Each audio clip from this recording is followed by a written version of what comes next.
অবৈধ পন্থায় বালি উত্তোলনে লঙ্কাই নদীর বাঁধের 12টা বাজাচ্ছেন মহালদার। শীত ঘুমে বিভাগীয় কর্তৃপক্ষ তীব্র জনক্ষোভ নিলাম বাজারে। ভরিবন্দ গ্রামের নদী ভাঙন স্থলের পাশেই ভারী মেশিন লাগিয়ে চলছে বালি উত্তোলন। ঝুঁকির মধ্যে পড়েছে নরবরে নদী বাঁধ। মহাল ক্রয় মানেই নদী কিনে নেওয়া নয়। বেআইনি পন্থায় বালি উত্তোলন বন্ধ করা না হলে আন্দোলনের হুঁশিয়ারি আজাদ হিন্দ এনজিওর।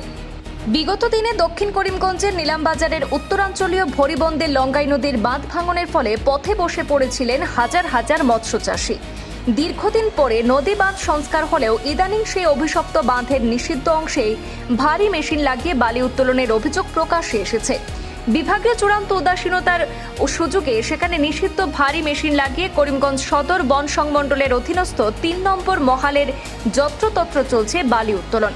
এতে লঙ্কাই নদীর অসংখ্য স্থানে নদী ভাঙনের আশঙ্কা সৃষ্টির পাশাপাশি ওভারলোডের বালি বোঝাই লরি চলাচলে ভেঙে চৌচির হয়ে যাচ্ছে রাস্তাঘাট। যতদূর জানা গেছে, নদী থেকে নৌকায় বালি তোলার জন্য ব্যবহৃত মাইনর মেকানিজম বা সীমিত ক্ষমতার মেশিন ব্যবহারের অনুমতি থাকলেও সরকারি নিয়মকে রীতিমতো বৃদ্ধাঙ্গুলি দেখিয়ে ভারী মেশিন লাগিয়ে নদী থেকে বাঁধের উপর তোলা হচ্ছে বালি। বাদ যাচ্ছে না নদী বাঁধের ভাঙন এলাকাও। ভরিবন্দ নদী বাঁধের ভাঙনস্থলের পাশে নিষিদ্ধ এলাকায় লাগানো হয়েছে উচ্চ ক্ষমতার ভারী বালি উত্তোলনের মেশিন। দিনরাত বিরামহীনভাবে চলছে এই বেআইনি কর্মযজ্ঞ। একই চিত্র শুধু ভরিবন্দেই সীমাবদ্ধ নয়। নিলামবাজারের অন্তর্গত কাটাবাড়ির আটপীর এবং বাঘের মোকামের তলসহ ভরিবন্দ, রতনপুর, হালঘাট এবং গান্ধাই এলাকায় অবাধে ভারী মেশিনের দৌরাত্ম্য চলছে। অথচ বিভাগীয় তরফে অবৈধ বালি উত্তোলনের বিরুদ্ধে কোনো হেলদোল নেই কর্তৃপক্ষের। বন বিভাগের এই উদাসীনতার বিরুদ্ধে এবার ক্ষোভে ফসে উঠেছে নিলামবাজারের অন্যতম অগ্রণী সামাজিক সংস্থা মীরা দিঘির পার আজাদ হিন্দ এনজিও।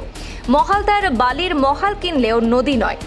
সেখানে বেআইনি বালি উত্তোলন বন্ধ করলে নদী বাঁধের উপর থেকে ভাঙনের ঝুঁকি না কমালে বিস্তীর্ণ এলাকার লক্ষাধিক জনগণকে সেই খেসারত দিতে হবে বলে দাবি এনজিও সভাপতি রুহন দত্তের।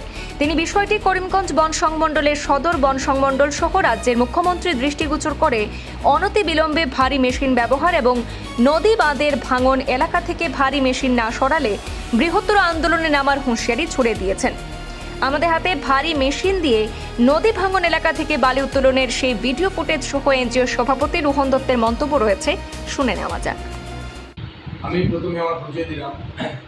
আমি মীরা দিঘির পার আজাদ হিন্দ এনজিওর প্রেসিডেন্ট। আমার নাম রুহন দত্ত। অ্যাকচুয়ালি কিছুদিন থেকে আমার কাছে বিগত কিছুদিন ধরে একটাই কমপ্লেইন যে আমার বাহাদুরপুর জিপির যে রতনপুর ভরিবন্দ যে এলাকাটা আছে, বিগত দিনও আমি পঞ্চায়েতে একটি সদস্য খেলছিলাম। এই টাইমে কিছু মানুষের অসুবিধা দিয়েছে যে বানটা ভাঙ্গন হয়। এই ভাঙ্গন হওয়ার মূল কিছু কারণ আমি আজকের দিনে বুঝতে পারলাম, বা কিছু মানুষের যে পাবলিকরা যারা আমার কইছে, দেখা গেছে এলাকা গান্ধের মুখে যে মহালদার যেটা টেন্ডার মারা হয়, বালি উঠানি থেকে যে গভর্নমেন্ট থ্রুতে টেন্ডার মারা হয়, যে গাইডলাইন মতন বালি উঠানো হইত, এই গাইডলাইন ছাড়া তারা গভর্নমেন্টে, আমাদের আসাম গভর্নমেন্টে বুড়ি আঙ্গুল দেখাইয়া তারা দুর্নীতি করে। এই দুর্নীতি করার ক্ষেত্রে এই এলাকার আমার যে একটা অংশ গান্ধের মুখের একটা অংশ করছে আমার রতনপুর ভরিবন্দ যে এলাকাটা, এটা সবারই জানা।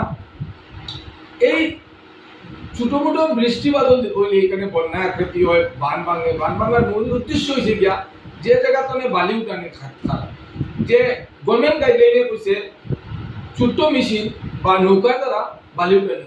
কিন্তু দেখা গেছে এই আপনার গান্ধাইয়ের মুখে যে মহালদারের কিভাবে ফায়দা লো, বড় মেশিন ইউজ করিয়া গভর্নমেন্টের বুড়ি আঙ্গুল দেখাইয়া এখান থেকে বালু উঠানি হয়।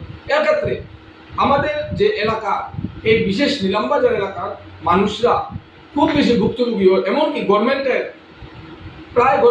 এখানে ক্ষতিগ্রস্ত গভর্নমেন্ট ক্ষতিগ্রস্ত হওয়ার মূল উদ্দেশ্য হইল গিয়া আপনারা যে গভর্নমেন্টের গাইডলাইন দিচ্ছে, এই গাইডলাইনের বাইরে এই যে কাজ চলে, এটার বিরোধিতা আম পাবলিকে করতে লাগে।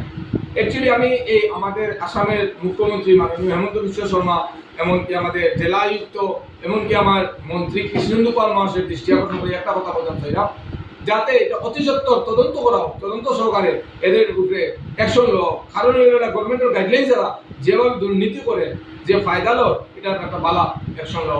যদি আগামী দিনে এই যে ধরনের দুর্নীতি চলে, এই দুর্নীতি যদি চলে, আগামী দিনে যদি সেম দিকে দুর্নীতি চলে, যে আমরা বৃহত্তর আন্দোলন গড়ে তুলব।